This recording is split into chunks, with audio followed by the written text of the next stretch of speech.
primeiro lugar, o espírito livre está diretamente ligado à liberdade individual. Ou seja, o indivíduo vive num meio social em que ele não é limitado ou reprimido por motivos religiosos, motivos políticos, motivos da comunidade, da família. Então, num ambiente em que há liberdade, é fácil nascer o espírito livre, que é uma postura, um modo de ver a vida com certa autonomia. E quando se discute espírito livre, para quem tem uma certa uma afinidade com a filosofia, ou já teve contato com a filosofia, e hoje em dia isso é muito comum, porque a filosofia é ensinada desde o 2º grau nas escolas de todo o país.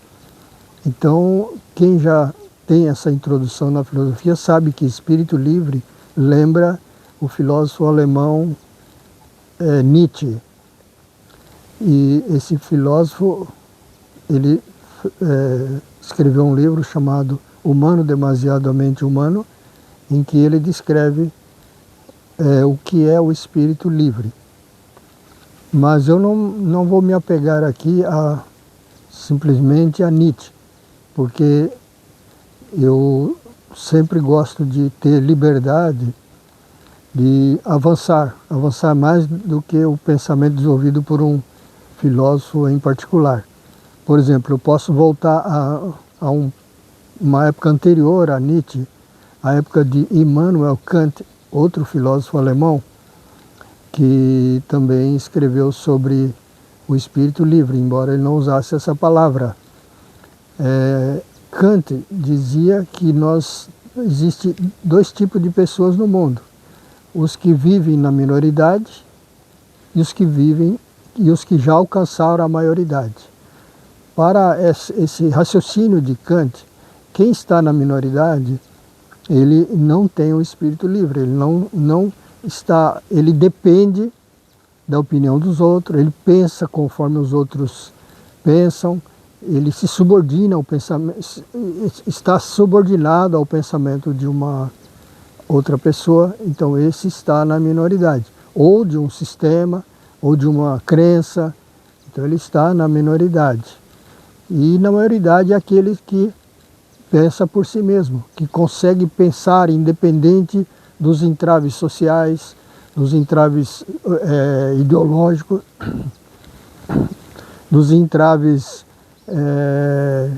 religiosos. Então esse já atingiu a maioridade. E inclusive Kant disse sapere aude, que quer dizer ouse pensar, ou seja, pense por si mesmo. Pode dizer que esse resumo, né, essa expressão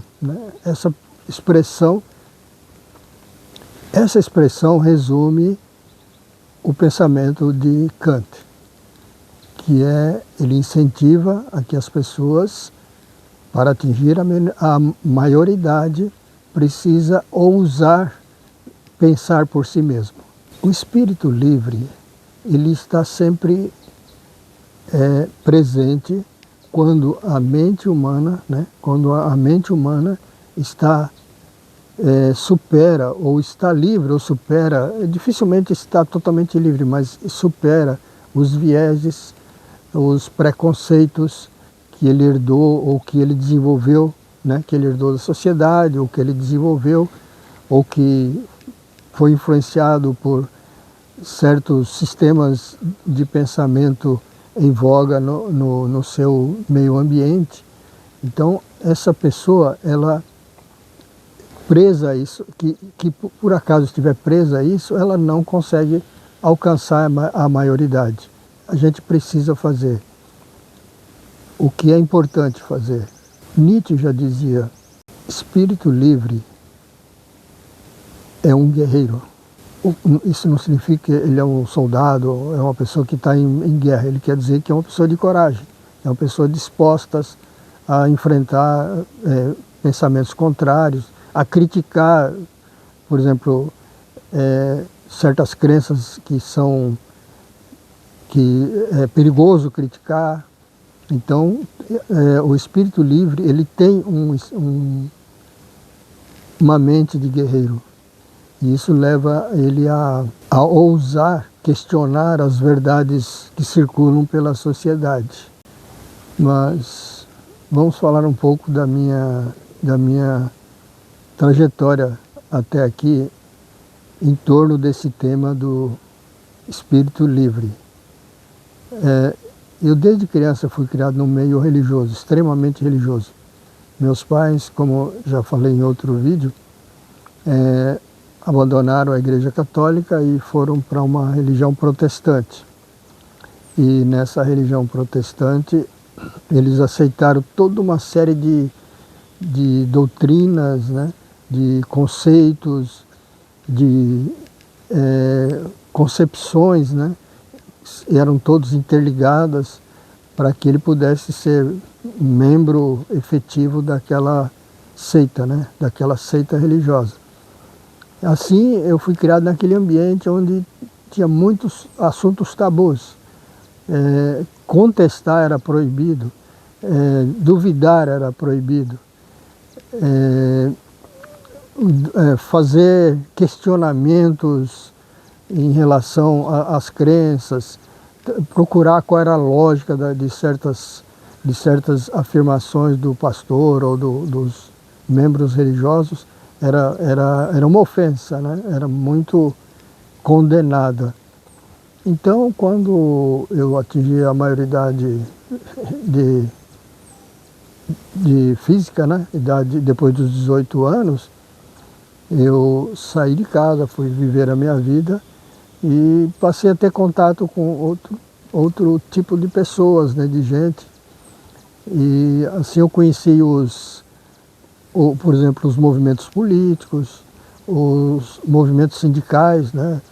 Eu tive contato direto com o movimento sindical, onde até participei um pouco durante um determinado tempo, ali no início dos anos 80.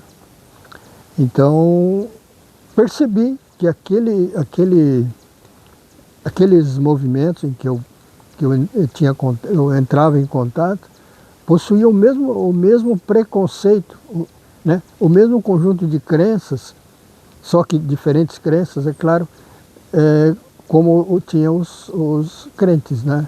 Os religiosos. Então aquele ambiente repressor, né, do pensamento livre, né, aquele que proibia questionar, que proibia duvidar, estava presente também nos movimentos políticos, nos movimentos sindicais. Isso eu estranhei muito, talvez seja por isso que eu me protegi, que eu nunca fui dominado por ideologias. Eu nunca consegui ser sequestrado, a minha mente sempre se manteve acima desses preconceitos, né? Desses sistemas que são criados, uma série de interpretações da realidade, que na verdade se interpõem entre a gente, né, e a verdade. Então, quando eu olho o que está acontecendo no mundo, eu tento interpretar através daqueles conceitos que fazem parte do sistema de pensar daquela ideologia. Então, esse modo de pensar, assim, muito cedo eu percebi que ele impedia um contato direto com a realidade. Você enxergava uma coisa e interpretava não em função da sua experiência direta, mas em função de uma crença anterior, de uma crença que você já adotou. E essa explicação me incomodava, porque eu conseguia ver as coisas na realidade que não batia com a interpretação que me era dada e que me era forçado a aceitar se eu quisesse fazer parte daquele grupo, daquele movimento. Então, e quando eu, ao longo dos meus estudos, de filosofia, né? Na verdade eu comecei a estudar todas as ciências de um modo geral, né? Principalmente as ciências humanas, biologia, psicologia, e a filosofia passou a ser praticamente a principal preocupação minha, né? Tinha preocupação com a economia mesmo, queria entender o que era inflação, o que era crise, economia, né? A crise da economia que leva à crise política, e todas essas perguntas que eu me fazia e buscava a resposta se juntaram no meu estudo de filosofia. Então, conheci Nietzsche, né? Conheci muitos filósofos, desde lá da antiguidade, né? Desde Platão. Percebi que Sócrates, de acordo com Platão, também assim, incentivava o uso da liberdade de pensar, né? Construção do espírito livre, porque Sócrates dizia: uma vida que não é autoexaminada não vale a pena ser vivida. Ou seja, se eu não me reconheço, se eu não conheço o meu íntimo, se eu não conheço como é que eu penso, como é que eu avalio as coisas, eu não posso me criticar, eu não tenho como descobrir minhas falhas, eu não tenho como me autoconhecer de maneira real. Porque se eu não me questiono pessoalmente, eu não consigo me corrigir. E isso aí me preocupava. E lá nos escritos de Platão, principalmente na Apologia, que eu li muitas vezes, como já falei em outro vídeo, ali eu, digamos, antecipei o que depois eu ia encontrar em Nietzsche.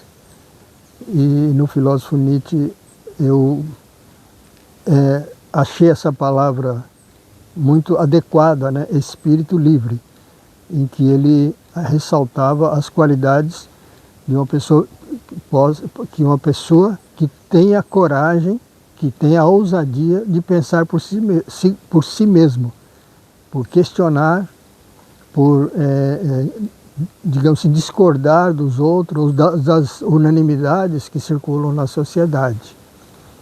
E então, esse trabalho eu vim fazendo ao longo da minha vida, sempre tentando preservar a minha capacidade crítica, né? Evitando os ismos da vida, né? E enquanto isso eu conseguia, né? Ou por esse meio eu conseguia ver o lado certo e o lado errado das coisas, o lado bom e o lado mau. Nesse processo de desenvolvimento da mente, eu caminhava sempre mantendo o meu espírito livre, a coragem de discordar, a coragem de pensar por mim mesmo, mesmo quando havia uma unanimidade em certos assuntos dentro da sociedade.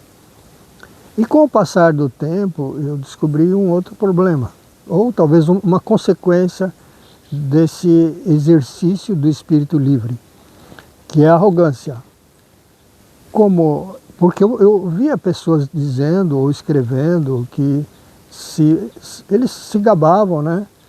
Eles tinham orgulho de dizer que eles eram independentes, que eles eram autônomos, que eles que eles eram imparciais, que eles não pendiam para o lado A nem para o lado B, que ele não era de direita, que ele não era de esquerda. E tinha aquela certa, achando que aquilo era uma grande vantagem, né? Que era defeito você pender para um lado, né? E eu, analisando essa questão, eu percebi que não é bem assim. Quando a pessoa toma um lado, ou ela digamos, dominada por uma ideologia, isso não faz dela uma pessoa pior ou uma pessoa ruim. Porque se a ideologia limita o contato dela com a realidade, também ela não cega totalmente a pessoa. E tanto é que muitas pessoas que professam a mesma religião, por exemplo, vamos falar de religião, a pessoa que professa a mesma religião, eles têm comportamentos diferentes, Tem pessoas que a religião é o que, na expressão popular se diz, da boca para fora. A sua vida particular, ela não tem nada de religioso. Outros já são realmente religiosos, praticam bem, e são exemplos para outras pessoas. Então essa variedade de comportamento, né, essa diversidade de comportamento, revela que não é por eu aceitar uma ideologia, né, um sistema de pensamento homogêneo, coerente, com dogmas, né, cheio de dogmas e tal, não me faz automaticamente uma pessoa pior, ou inferior àquele que não tem esse domínio ideológico. E na verdade a gente tem uma tendência para hierarquizar, né, criar hierarquias,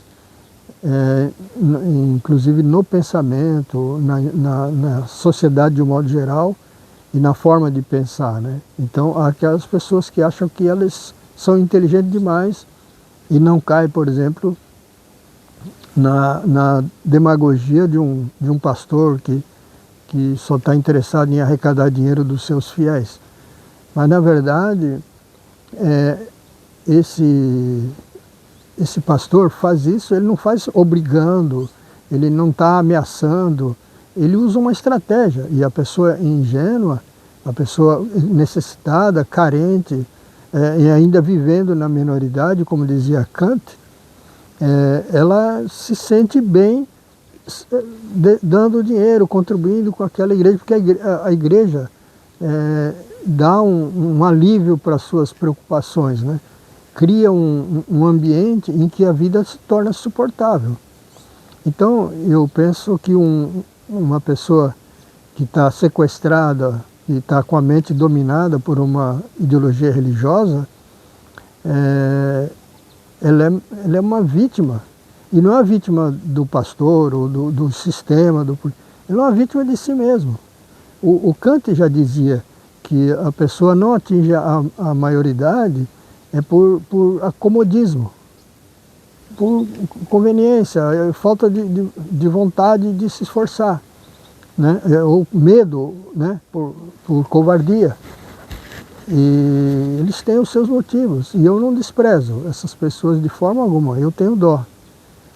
Sinto que, se eu pudesse, eu ajudava eles a se libertar desse controle que o pastor faz sobre elas, né, que possibilita ele receber dinheiro, ofertas, às vezes até grandes, né, que a pessoa até nem podia dar, e ela dá porque acha que aquilo vai ser benéfico, né, Deus vai abençoar e tal. Então, essa postura, né, voltando à questão, essa postura de que eu sou superior, eu não sou dominado por partido político, não sou dominado por ideologia, eu sou independente, tende a fazer a gente se sentir superior. Mas isso é um perigo, é perigoso isso, porque eu transformo essa minha própria postura num viés. Então a postura de ser independente, de ser autônomo, de não aceitar, de criticar todo mundo e todas as coisas, e não me ser dominado por ideologias, cria uma ideologia própria, é uma forma de ideologia.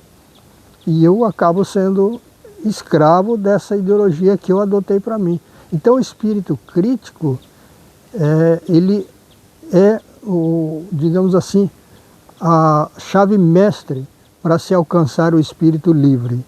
E esse criticismo, ele tem que ser feito para a própria pessoa, né, a sua própria postura.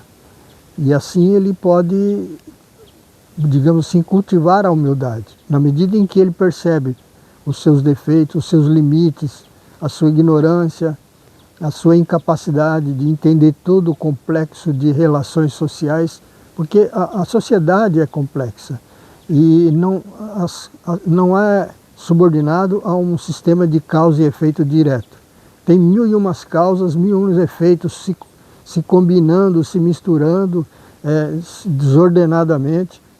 E é difícil para a gente avaliar todas essas questões sem acabar tirando, digamos, adotando uma postura arrogante, né? Eu sei o que é certo, eu sei o que é ser livre, e eu me sinto livre, e às vezes a pessoa, só o fato de ter essa convicção, ele transforma essa convicção numa crença que vai transformar num viés ideológico. Eu estou formando a própria ideologia. Então essa reflexão eu fiz, lógico, bem posteriormente, mas assim, serve de alerta para a gente, para evitar certa arrogância intelectual, certa arrogância de eu sei, eu tenho uma posição, eu tenho uma mente superior aos outros porque eu não estou subordinado, não caí, como aconteceu comigo. Realmente eu não caí em ideologias. Eu não caí em ideologias políticas, ideologias sindicalistas, ideologias religiosas, mas isso não me faz uma pessoa superior. Pelo contrário, me dá mais responsabilidade. Porque como eu vou tratar essas pessoas? É uma questão que eu tenho que lidar com muito cuidado, né? Porque ser arrogante é ser ignorante. Porque o próprio Sócrates já dizia, a sabedoria é fruto da nossa visão do quanto nós não sabemos, né? Então ele dizia, eu só sei que eu nada sei. E isso significa o quê? Que a ignorância, quando ela é admitida, quando ela é aceita, ela leva a pessoa a mais próximo. Quando o Sócrates ficou sabendo que um discípulo dele, né, um amigo dele, foi na Pitonisa, né, que era uma profetisa, em Delfos, na cidade religiosa, e ela disse que o homem mais sábio, e ele perguntou para ela qual era o homem mais sábio da Grécia, né? E a Pitonisa disse que era Sócrates. Então, quando ele contou isso para Sócrates, Sócrates ficou muito preocupado, porque ele não sentia uma pessoa sábia, né? Ele não sentia-se sábio. Então ele disse que começou a analisar, começou a meditar sobre essa questão e imaginou o seguinte, a Pitonisa não erra. Essa era a crença que ele tinha.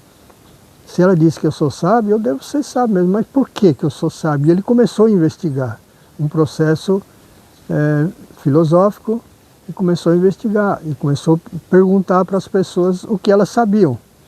E ele começou a descobrir que o que as pessoas tinham era uma autoconfiança, ignorava o que não sabia, né? O pouco que sabia ou muito que sabia, eles achavam que era o suficiente. Então eles tinham uma presunção de saber, né? Eles não levavam em conta o não saber, ou seja, aquilo que ele ignorava. Então essa incapacidade de olhar de imaginar que o que ele sabe representa uma pequena parcela do que ele não sabe, só que então chegou à conclusão que isso é sabedoria. Quanto mais eu entendo que o meu saber não é completo, que diante do meu saber existe um mar imenso de ignorância, né? Que o todo eu não consigo abarcar com a minha mente, automaticamente eu começo a exercer uma postura mais humilde. Tá? Então, nesse caso, que surge o espírito livre. Você veja que Sócrates não teve orgulho ao saber que a Pitonisa disse que ele era o mais sábio. Pelo contrário, aquilo preocupou e levou ele a pesquisar, a perguntar para as pessoas famosas, grandes líderes políticos, grandes filósofos, pessoas que se diziam sábias, né, que se diziam que sabiam das coisas, e ele foi conversar com as pessoas. Então descobriu que a única coisa em comum entre as pessoas era a arrogância, era a presunção de onisciência, e isso a fazia delas pessoas bastante imperfeitas, longe da sabedoria. Então aí Sócrates concluiu que então por isso ele foi considerado sábio, porque ele sabia quanto coisas ele ignorava para dar um juízo sobre as coisas, né? Só é possível o espírito livre quando a gente tem coragem, quando a gente não hesita em discordar. E é claro, se eu discordo de uma questão, eu preciso provar por que eu discordo e quais os motivos e apontar a falha daquele raciocínio. Se não há falha no raciocínio, ou se eu não consigo provar que eu estou errado, eu também preciso ter humildade para admitir que eu errei ao considerar aquela questão, considerar que ela era falha, que tinha coisa errada naquela questão. Então, eu posso discordar, eu posso criticar, eu posso avaliar, exercer o meu espírito cético, né? Sempre com uma prudência ao aceitar uma verdade ou uma questão como verdade, mas ao mesmo tempo eu não posso perder a capacidade de imaginar que eu também posso estar errado, né? Que mesmo eu questionando, não quer dizer que eu questionei porque eu duvidei de uma coisa, automaticamente eu estou certo. Automaticamente eu posso dizer que eu sou superior porque eu sou capaz de duvidar daquilo. Eu preciso ter motivo, eu preciso provar aos outros que aquela minha dúvida é justificável. E com isso, as outras pessoas perceberem que eu tenho razão. Ou não, né? Ou que eu não tenho razão.